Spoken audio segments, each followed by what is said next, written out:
2024 NEET എക്സാമിനേഷൻ്റെ ഒരു question. Given below are two statements. One is labeled as assertion and the other as reason. Okay, assertion: the potential at any axial point at 2 meters distance from the center of the dipole moment vector P of magnitude 4 into 10 raised to minus 6 kilometer is plus or minus 9 into 10 raised to 3 volts. അപ്പോൾ ഇവിടെ potential due to a dipole ആണ് question. Potential due to a dipole equation എന്ന് പറയുന്നത് K P cos theta divided by R square എന്ന് പഠിക്കുന്നുണ്ട് അല്ലേ. കെയുടെ value 1/4πε0.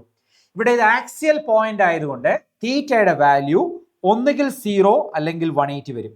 ഈ കാണുന്ന ലൈൻ ഇതാണ് ആംഗിൾ തീറ്റ. ഇവിടെ പോയിന്റ് ഇവിടേക്ക് വരികയാണെങ്കിൽ തീറ്റയുടെ വാല്യൂ 0, ഈ പോയിന്റ് ഇവിടേക്കാണ് വരുന്നതെങ്കിൽ തീറ്റയുടെ വാല്യൂ 180. അപ്പോൾ കോസ് 0യോ കോസ് 180യോ കൊടുത്താൽ ആക്സിയൽ പോയിന്റ് നമുക്ക് എങ്ങനെ എഴുതാൻ പറ്റും? കെ പി കോസ് 0 ആണെങ്കിൽ 1, കോസ് 180 ആണെങ്കിൽ -1. അപ്പോൾ ഇത് പ്ലസ് ഓർ മൈനസ് എന്ന് എഴുതാം കേട്ടോ, ഡിവൈഡഡ് ബൈ ആർ സ്ക്വയർ. നമുക്ക് വാല്യൂ സബ്സ്റ്റിറ്റ്യൂട്ട് ചെയ്യാം. കെയുടെ വാല്യൂ 1/4πε0, 9 into 10 raised to 9. പിയുടെ വാല്യൂ ക്വസ്റ്റനിൽ തന്നിരിക്കുന്നു 4 into 10 raised to -6 kilometre. 4 into 10 raised to -6 kilometre divided by plus or minus r square. Distance 2 meters എന്ന് പറഞ്ഞിരിക്കുന്നു. So 2 into 2.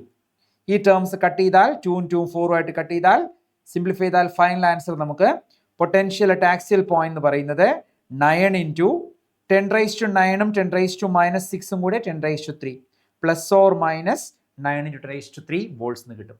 അപ്പോൾ ഇവിടെ അസേർഷൻ സ്റ്റേറ്റ്മെന്റ് കറക്റ്റ് ആണ്. ഇനി റീസൺ സ്റ്റേറ്റ്മെന്റ് നോക്കാം. Potential is equal to plus or minus 2p/4πε0 r square. അത് wrong ആണ്. Axial point where r is the distance at any axial point. Axial പോയിന്റിന്റെ പൊട്ടൻഷ്യലിന്റെ ഇക്വേഷൻ 2p/4πε0 r സ്ക്വയർ അല്ല, p/4πε0 r square നമ്മൾ ഇവിടെ പഠിച്ചു അല്ലേ. kp/r സ്ക്വയർ എന്ന് പഠിച്ചു. അപ്പോൾ അസേർഷൻ സ്റ്റേറ്റ്മെന്റ് കറക്റ്റ് ആണ്, റീസൺ സ്റ്റേറ്റ്മെന്റ് റോങ് ആണ്.